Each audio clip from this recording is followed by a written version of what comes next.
ಈ ಥರ ಎಲ್ಲ ಸ್ನೇಹಿತರು ಒಳ ಮೀಸಲಾತಿ ಬಗ್ಗೆ ಭಾಳ ಹೋರಾಟಗಳು ನಡೆದಿದ್ದಾವೆ ಭಾಳ ವರ್ಷಗಳಿಂದ.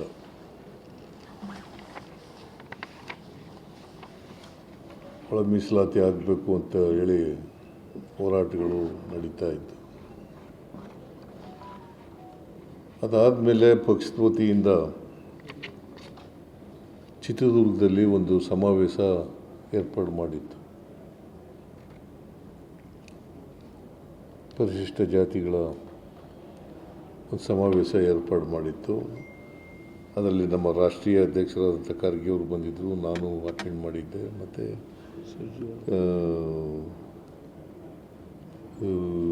ಡಾಕ್ಟರ್ ಪರಮೇಶ್ವರ್ ಅವರ ನೇತೃತ್ವದಲ್ಲಿ ನಡೀತು. ಅದು ಅಲ್ಲಿ ಒಳ ಮೀಸಲಾತಿ ಮಾಡಲಿಕ್ಕೆ ಎಲ್ಲ ಗುಂಪುಗಳು ಕೂಡ SCನಲ್ಲಿ ಅನೇಕ ಗುಂಪುಗಳು ಬರ್ತವೆ, ಸುಮಾರು 101 ಜಾತಿಗಳು ಬರ್ತವೆ. ಅದರಲ್ಲಿ ಎಡಗೈನವರು, ಬಲಗೈನವರು, ಲಂಬಾಣಿ, ಬೋವಿಗಳು, ಕೊರಮ, ಕೊರ್ಚ ಮತ್ತು 59 ಜಾತಿಗಳು, ಅಲೆಮಾರಿ ಜಾತಿಗಳು ಬರ್ತವೆ. ಅವರೆಲ್ಲರೂ ಕೂಡ ಭಾಗವಹಿಸಿದರು. ಅಲ್ಲಿ ಒಳ ಮೀಸಲಾತಿಯನ್ನು ಮಾಡಲಿಕ್ಕೆ ಸರ್ವಾನುಮತದಿಂದ ಒಪ್ಪಿಗೆ ಆಗಿತ್ತು. ಅದಾದಮೇಲೆ ಚುನಾವಣಾ ಸಂದರ್ಭದಲ್ಲಿ, ಚುನಾವಣೆಗಿಂತ ಪೂರ್ವದಲ್ಲಿ ಡಾಕ್ಟರ್ ಪರಮೇಶ್ವರ್ ಅವರ ಅಧ್ಯಕ್ಷತೆಯಲ್ಲಿ ಒಂದು ಪ್ರಣಾಳಿಕಾ ಸಮಿತಿ ರಚನೆಯಾಗಿತ್ತು. ಆ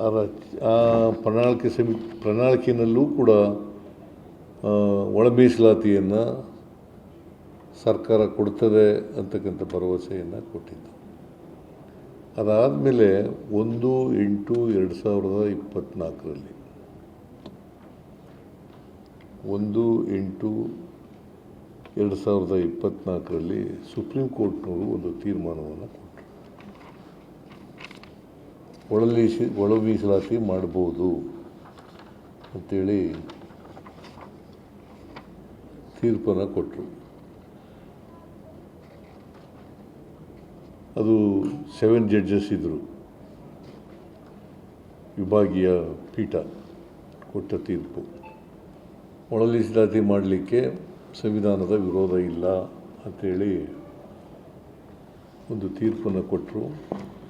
ಆ ತೀರ್ಪು ಆದಮೇಲೆ ನಾವು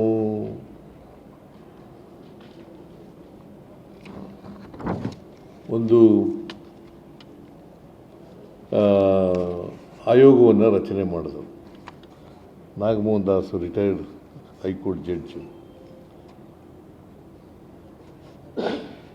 ಅವರ ಅಧ್ಯಕ್ಷತೆಯಲ್ಲಿ ಒಂದು ಏಕಸದಸ್ಯ ಪೀಠ ರಚನೆ ಮಾಡಿದ್ರು. ಅವರು ವರದಿ ಕೊಟ್ಟರು. ಆ ವರದಿಯನ್ನು ಕ್ಯಾಬಿನೆಟ್ ಮುಂದೆ ಇಟ್ಟು ಸರ್ವಾನುಮತದಿಂದ ತೀರ್ಮಾನ ಮಾಡೋದು.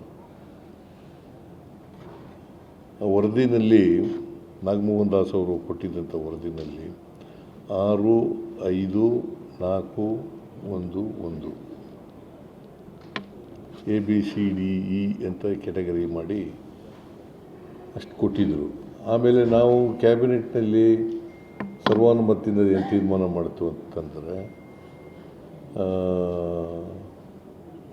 6, 6, 5 6 ಎಡಗೈನವರಿಗೆ, ಬಲಗೈನವರಿಗೆ 6 ಮತ್ತು ಇತರ ಎಲ್ಲ ಅಲೆಮಾರಿ ಜನಾಂಗಗಳು ಸೇರಿ ಬೋವಿ, ಲಂಬಾಣಿ ಇವರಿಗೆಲ್ಲ 5 ಅಂತ ತೀರ್ಮಾನ ಮಾಡಿದ್ರು. ಅದಾದಮೇಲೆ ಒಂದು ಕಾನೂನು ಕೂಡ ಆಯಿತು. ಕಾನೂನು ರಾಜ್ಯಪಾಲರು ಸೈನ್ ಹಾಕಿ ಅದನ್ನು ಕಳಿಸಿದರು.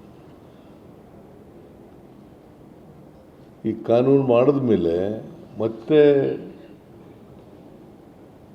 ಗೊಂದಲ ನಿರ್ಮಾಣ ಆಯಿತು. ರೋಸ್ಟರ್ ಪಾಯಿಂಟ್ನಲ್ಲಿ ಗೊಂದಲ ನಿರ್ಮಾಣ ಆಯಿತು. ಇನ್ ದಿ ಮೀನ್ ವೈಲ್ ಅಲ್ಮಾರಿಯವರು ಕೋರ್ಟ್ಗೆ ಹೋದರು.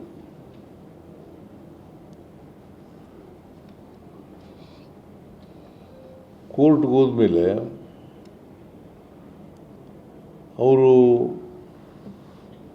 ಮೀಸಲಾತಿ 50%ಗಿಂತ ಜಾಸ್ತಿ ಆಗಬಾರ್ದು ಅಂತ ಹೇಳಿದ್ರು ಕೋರ್ಟ್ನವರು. ಯಾಕಂತಂದರೆ ನಾಗಮೋಹನ್ ದಾಸ್ ಅವರ ವರದಿ ಪ್ರಕಾರ 24% ಮಾಡಿತ್ತು ರಿಸರ್ವೇಷನ್. SC ST ಅವರಿಗೆ 24%. SC ST I making it categorically SC STಗೆ 24% ಮಾಡಿತ್ತು. 7% ST ಜನರಿಗೆ, 17% SCಗೆ. SCಗೆ 17%, STಗೆ ರಿಸರ್ವೇಷನ್ನು 56 ಆಗಿತ್ತು.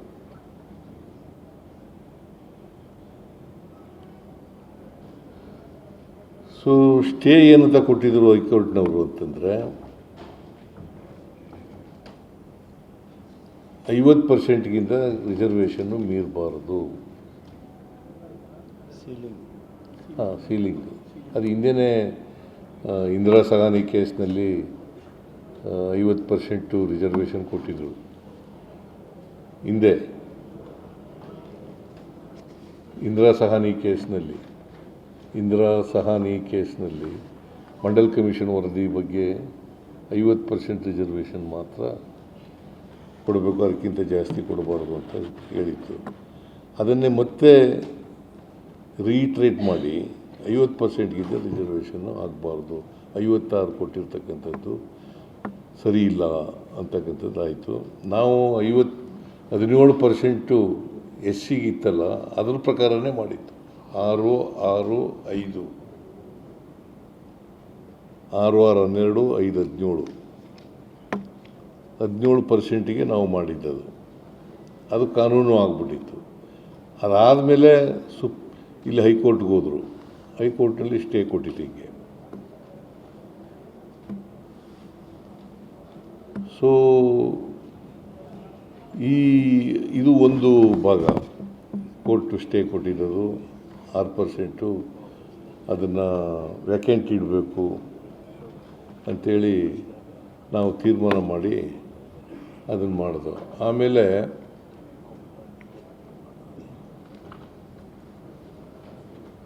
ಗಲಾಟೆಗಳು ನಡೀತಲೇ ಇದ್ದು, ರೋಸ್ಟರ್ ಪಾಯಿಂಟ್ ಸರಿ ಇಲ್ಲ ಅಂಥೇಳಿ ಎಡಗೈನವರು, ಬಲಗೈನವರು ಮತ್ತು SCಗೆ ಸೇರಿರ್ತಕ್ಕಂಥ ಎಲ್ಲರೂ ಕೂಡ ಅದನ್ನು ಪ್ರತಿಭಟನೆ ಮಾಡ್ತಕ್ಕಂಥ ಕೆಲಸವನ್ನು ಮಾಡಿದ್ರು. ನಾನು ಅದಕ್ಕೆ 27ನೇ ತಾರೀಕು, ಕಳೆದ ತಿಂಗಳು 27ನೇ ತಾರೀಕು ವಿಶೇಷ ಸಚಿವ ಸಂಪುಟದ ಸಭೆ ಮಾಡಬೇಕು ಅಂತ ತೀರ್ಮಾನ ಮಾಡಿತ್ತು. ಆ ಕೋಡ್ ಆಫ್ ಕಂಡಕ್ಟ್ ಇದ್ದದರಿಂದ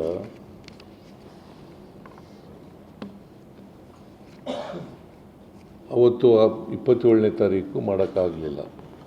27 ಮಾರ್ಚ್ 27 ಅವತ್ತು ಡೇಟ್ ನಿಗದಿಯಾಗಿತ್ತು, ಅದು ಮಾಡಲಿಲ್ಲ.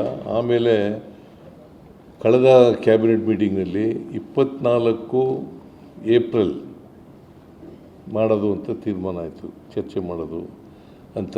ಅವತ್ತು ಫೈನಲ್ ಮಾಡಲೇಬೇಕು ಅಂಥೇಳಿ ಅವತ್ತು ದೃಢ ನಿರ್ಧಾರ ಮಾಡಿತು.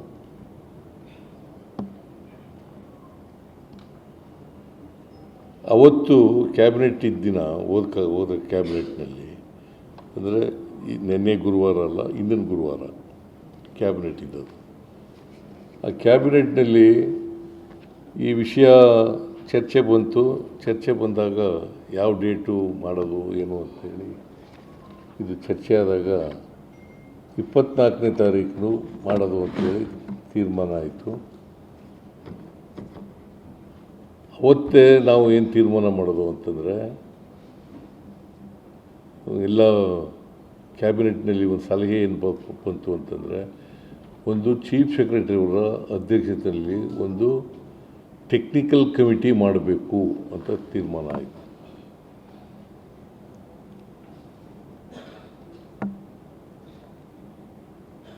ಅವರು ಇವತ್ತು ವರದಿಯನ್ನು ಕೊಟ್ಟರು.